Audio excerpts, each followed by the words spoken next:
Hello, welcome to devotional time at Temple Baptist Church here in Poplar, Bluff, Missouri. Our text today, we're going to be in John chapter 1. Got verses 1 through 14, and I think we will just read those to you. I sometimes ask you to do that, but I think in the light of things, and that's what we're going to be talking about, we're going to talk about the true light. But in the beginning was the Word, and the Word was with God, and the Word was God. He was in the beginning with God. All things were made through him, and without him nothing was made that was made. In him was life, and the life was the light of men. And the light shined in darkness, and the darkness did not comprehend it. There was a man sent from God whose name was John. The man came for a witness to bear witness to the light, that all through him might believe. Now he was not the light, but was sent to bear witness of the light.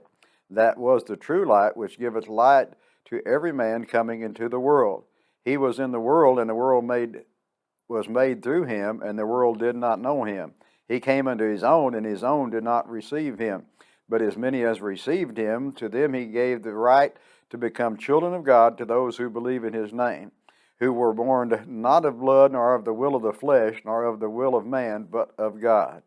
The Word became flesh and dwelt among us, and we beheld his glory, the glory of the only begotten of the Father, full of grace and truth. That's John chapter 1, the first 14 verses. And then I'm going to turn over to John chapter 8 and read one verse of Scripture to you. We're going to look at verse 12 in John chapter 8, if I can get everything lined up here.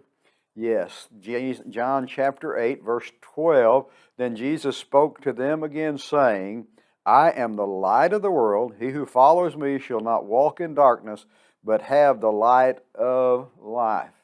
Have you ever found yourself in a situation, you're in a strange place, and this is not some sci-fi movie I'm talking about, you're in a strange place, maybe a hospital, I don't know, some kind of building, and it's maybe a little bit after hours, and the hallways are not that well lit, and so you're having a little trouble finding your way around. All the things look the same, and one of the things that you do is you just kind of follow the light, don't you?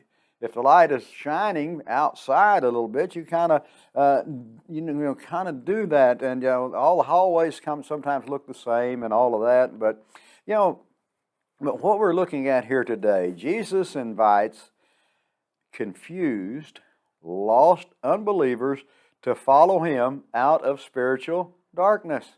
When we're unsaved by the grace of God, we are in spiritual darkness. We need a light to lead us out of that spiritual darkness, and Christ is that light. He said, I am the light of the world. Whosoever follow me will never walk in darkness, but will have the light of life. That verse we read in John chapter 8 and verse 12. So we have that, and so he is the light. In his light, we can see stumbling blocks. If you're in a dark room and you're trying to find your way around with limited light, sometimes you can stub a toe, and you realize how many languages you can speak when you do that, of course. And then, but the stumbling blocks are there. He's a light. The sin and the blind spots. If we're in a dark room, there's blind spots. I'm not scared of the dark. I don't think anything's going to jump out of the dark and get me, but it could sometime, I guess. But but allowing him to remove this spiritual darkness from our lives. He shines his light into our hearts, and then our pathway. He's our pathway to that. And like the pillar of fire that led the children of Israel. Remember that.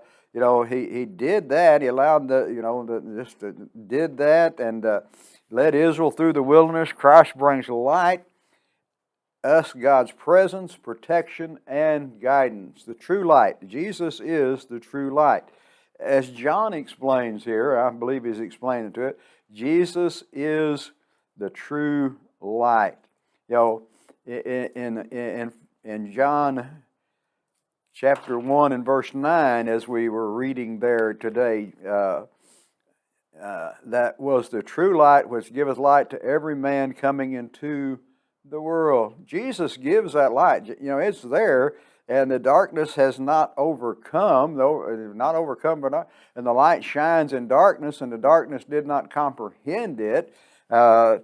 We know about, darkness didn't overcome the light of Jesus. He's there, so he's there for us. And so instead of wandering through life and, just stumbling in the darkness and that kind of thing, we can seek Him for direction because He is the light. He's the light of the world. He is, as John said in chapter 8 and verse 12, I am the light of the world. He who follows me shall not walk in darkness, but have the light of life. Do you have that light today? If you don't, it's our prayer that you humble yourself, admit that you're a sinner, admit that Jesus died for you. Ask Him to come into your heart. Ask Him to be Savior of your life. Ask Him to lead you. We invite you to our services here at Temple. We meet on Sunday mornings. Our first service is at 8 o'clock. Then we have our Sunday school classes beginning at 9. We have our second service on Sunday morning at 10 o'clock. And then we meet on Sunday night at 6. At Wednesday night, we have our 7 o'clock meeting. It's prayer meeting and then devotional time, Bible study. Come and be a part of those. May God bless you is our prayer.